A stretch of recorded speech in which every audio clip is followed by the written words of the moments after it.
já tomando a palavra do Senhor, você que trouxe sua Bíblia, nós vamos pegar a palavra do Senhor hoje em Apocalipse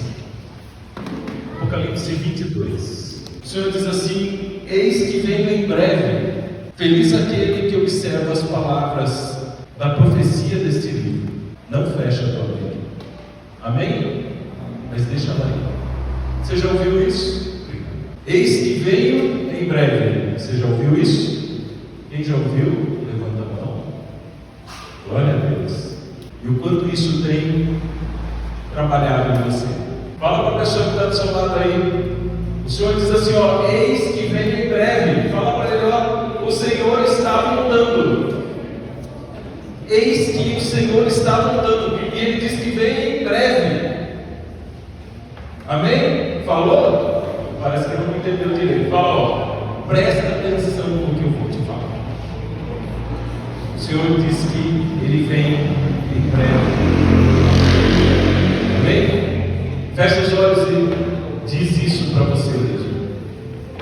O Senhor está dizendo que Ele vai vir em breve. E Ele ainda acrescenta: feliz aquele que observa as palavras da profecia desse livro. Muito sério que o Senhor tem para nós hoje, porque deixa eu localizar você aonde que nós estamos nesse momento, na vontade, na palavra, no desejo do Senhor. O anjo está mostrando para João a Jerusalém celeste, a cidade de Deus que está descendo dos céus, para que a glória do Senhor aconteça, para que toda a palavra seja concretizada, para que tudo se realize. E João está vendo a Jerusalém celeste descer, e ele vai narrar com os mínimos detalhes a riqueza, são ruas de jaspe, ruas de ouro, paredes de jaspe, e a riqueza toda são pedras e pedras preciosas para todo quanto é lugar. Era realmente um rei poderoso que reina sobre essa cidade. Vai falar que não existe mais sol, porque o sol é o próprio Deus, e ele vai continuar falando de toda a beleza do reino de Deus para nós. Se você pegar o versículo 21, ele vai vir desde o 21 falando de tudo isso, falando da beleza da Jerusalém, do reino de Deus que virá ao nosso encontro. E ele vai dizer para nós que está breve, que ele está voltando, que é breve a volta do Senhor. Amém? Você crê nisso? Porque no final desse último versículo ele vai dizer exatamente isso. Você crê? E nós vemos hoje, meu irmão, olha para a situação que nós vivemos hoje. Olha o mundo que nós vivemos hoje. Nós vivemos uma geração que enche a boca para falar que não acredita em Jesus Cristo. Nós temos um mundo hoje preso às coisas do mundo, ao secularismo, ao relativismo, que é realmente relativizar a salvação, e pior, troca a salvação por qualquer coisa. Uma geração que troca, que acha que isso daqui é para encher linguiça, para deixar a Bíblia mais grossa, enquanto que não, enquanto que o Senhor está falando da minha e da sua e da nossa salvação. Deus quer todos. Deus não quer a qualidade nem a quantidade. Deus quer a totalidade. Deus quer todos. Mas infelizmente o que nós vemos é um homem que foge de Deus, um homem que não quer Deus. Quem foi à missa hoje ouviu a primeira leitura falando da vaidade das vaidades, que tudo é vaidade, que hoje ao que o homem está preso hoje, ao ter, ao poder, ao ser lá fora. Não é isso? E no Evangelho de hoje, o que nós ouvimos a palavra falar? Do homem que estava com a esperança dele sossegada, porque ele estava com os com a colheita gigantesca que não tinha nem celeiro para guardar o que ele tinha para colher. Então eu vou derrubar os meus celeiros, eu vou construir maiores, e aí, meu velho, você está sossegado, você vai ficar tranquilo pro resto da sua vida. Ó, e Jesus vai dizer para ele: coitado, ainda hoje você vai morrer, e eu vou pedir as contas da sua vida. E aí, então, o Evangelho de hoje vem de encontro com isso que o Senhor já preparava para nós essa noite.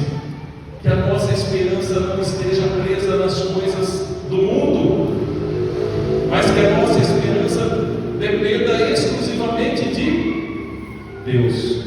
Fala para quem está do seu lado: se a sua esperança não está em Deus, você está lascado.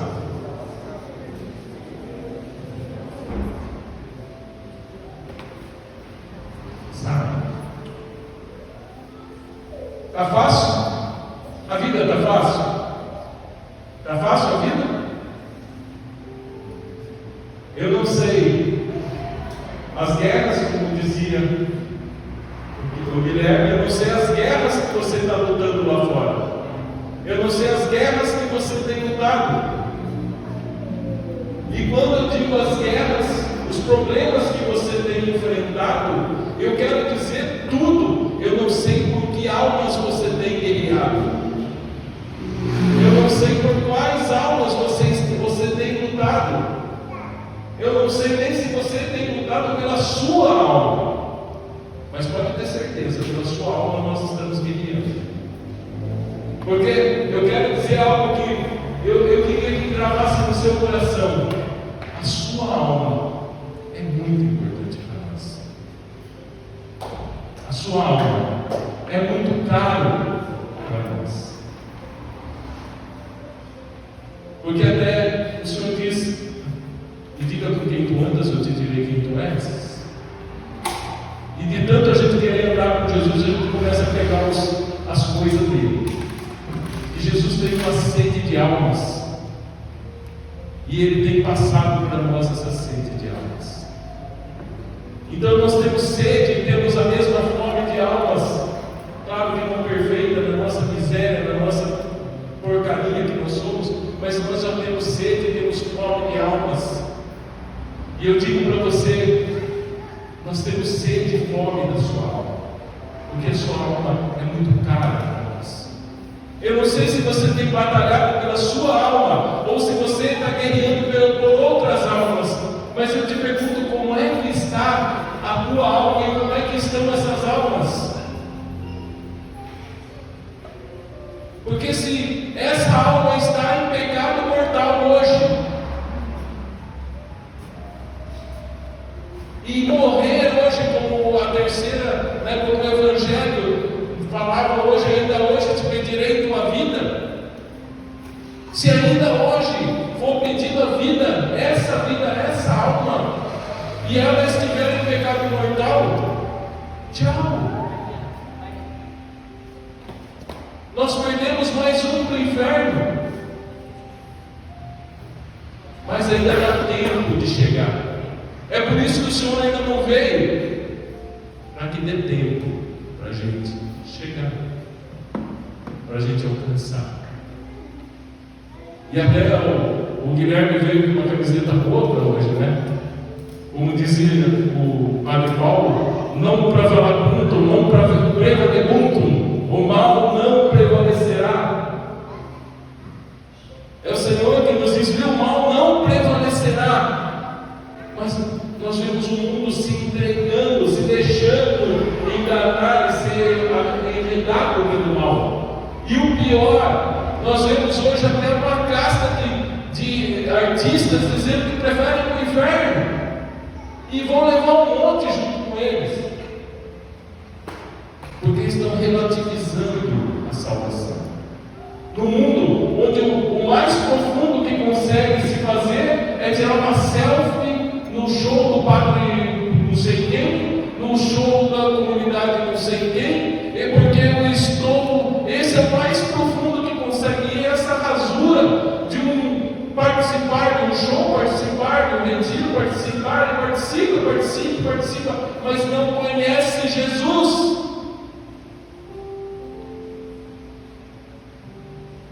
Não conhece a gravidade do que o Senhor traz para nós essa noite.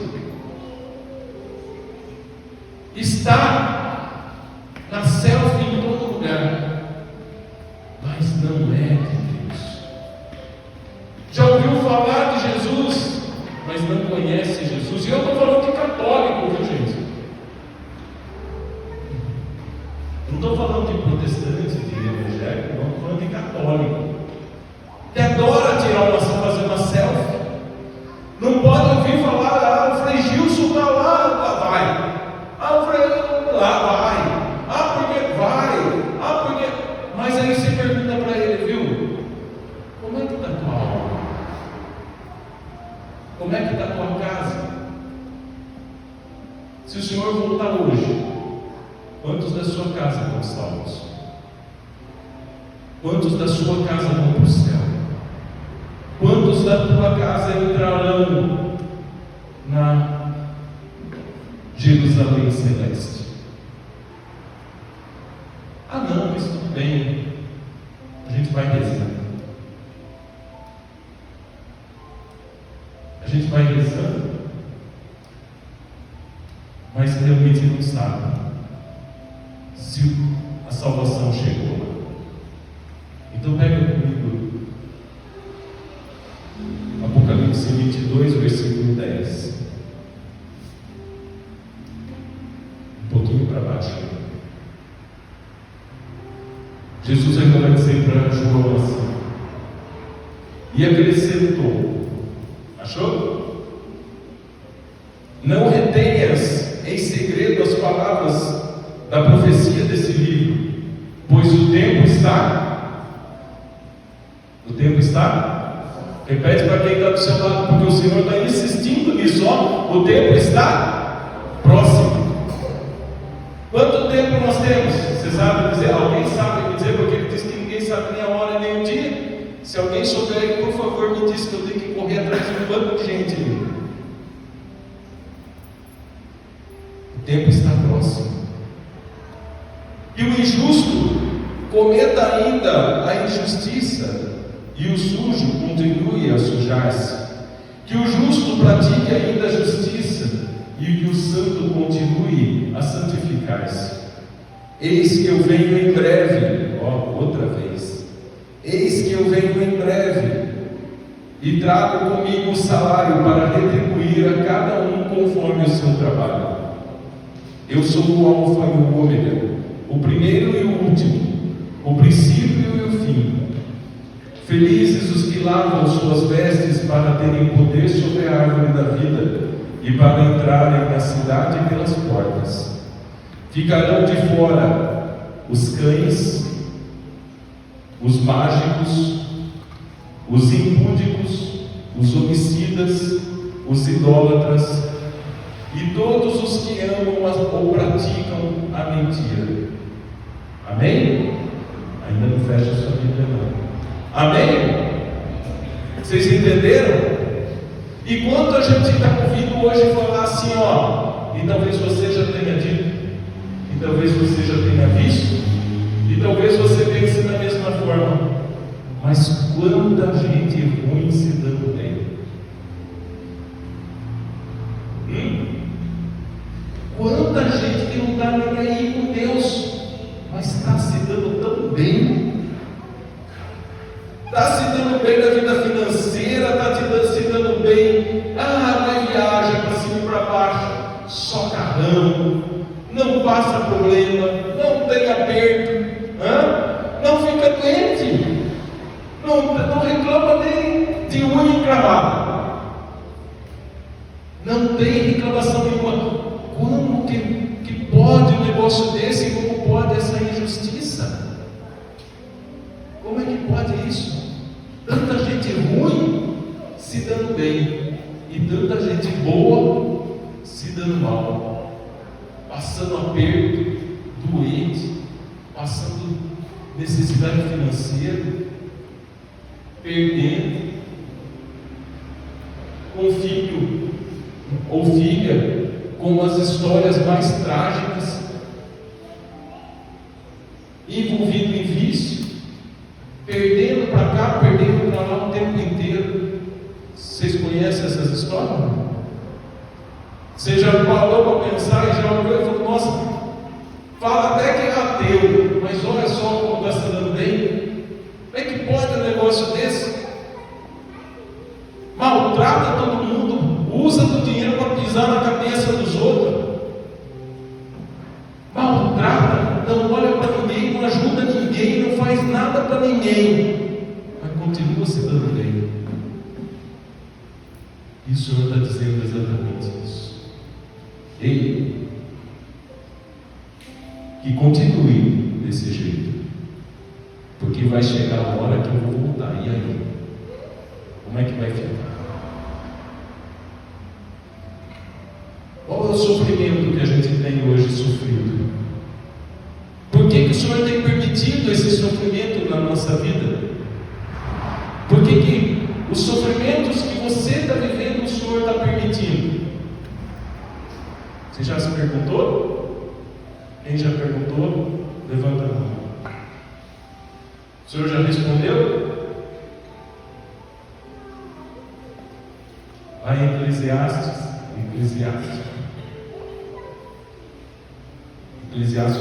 2, vai dizer, vai responder para você, ou vai responder para a maioria de nós: meu irmão, o ouro é provado no fogo.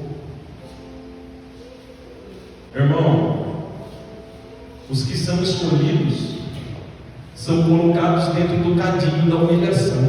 Sabe o que é o cadinho? O cadinho é aquela peça que vai lá dentro da fornalha com o ouro dentro, o ouro bruto dentro. E dentro dessa peça o ouro vai derreter para ser purificado, porque dentro dessa peça a sujeira do ouro vai ficar em cima, e o metal pesado, que é o ouro, vai ficar na parte de baixo, mas ele vai lá dentro da fornalha. Então, se você for ler Eclesiastes 2, ele vai dizer para você: tudo que te acontecer, aceita-o, e nas vicissitudes que te humilharem, ser paciente, pois o ouro se prova no fogo, e os eleitos no cadinho da humilhação. Na doença e na indigência, conserva tua confiança. Confia no Senhor, Ele te ajudará. Endireita teus caminhos e espera nele. Vós que temeis ao Senhor, contai com sua misericórdia, e não vos afasteis para não cairdes. Vós que temeis ao Senhor, tende confiança nele, e a recompensa não vos faltará. Vós que temeis o Senhor, esperai bens, alegria eterna e misericórdia, pois sua recompensa é dom eterno na alegria.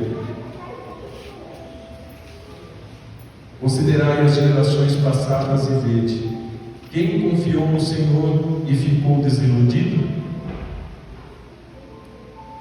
Respondeu alguma coisa? É fácil? O Senhor realmente nos prova. Por quê? Porque é valioso a tua alma, mas é valiosa a salvação. Diante do olhar do Senhor, não entrará o pecado. Então o pecado precisa ser purificado. Então não tem outro jeito, nós somos purificados aqui. E feliz aquele que aceita a purificação. É nessa humilhação, é nessa situação que nós somos provados, sim. É nessa situação que o Senhor nos leva ao fogo, para que nós realmente saiamos purificados do cadinho da humilhação. Mas do outro lado, nós veremos que quem não entrar pelas portas da cidade santa ficará do lado de fora. E quem ficará para o lado de fora? Vê aí comigo de novo o versículo 15. Ficarão de fora os cães. Quer dizer, quem são os cães? E aqueles que estão prontos a devorar todos aqueles que caírem nas garras deles. Os mágicos, quem são os mágicos? São aqueles que se entregam às magias, aos agouros, que desde os que confiam em sorte, os que procuram os centros espíritas aí por aí, aqueles que se dedicam à adivinhação, os que passam pelo fogo, o filho, quer dizer, aqueles que dão os filhos, né, consagram os filhos, aqueles que consagram as coisas ao demônio, aqueles que fazem pactos, os magos, aonde você vai encontrar a relação inteira, Deuteronômio 18. Aqueles que evocam espíritos, tchau. O Guilherme gosta de me lembrar que eu falo isso, né? Vai para o inferno, vai mesmo, e eu não posso nem dizer vai com Deus, porque Deus não vai com você lá. Ainda dá tempo de mudar de vida, e é por isso que o Senhor está sendo tão duro, porque Deus é misericórdia, Deus é amor, mas Deus é justo, e diante da face gloriosa de Deus, o pecado não prevalecerá, não entrará pelas portas do céu. Se tiver pecado, dá para entender? E nós estamos brincando de quê? Nós estamos esperando o quê? Por quantas almas nós ainda temos que lutar?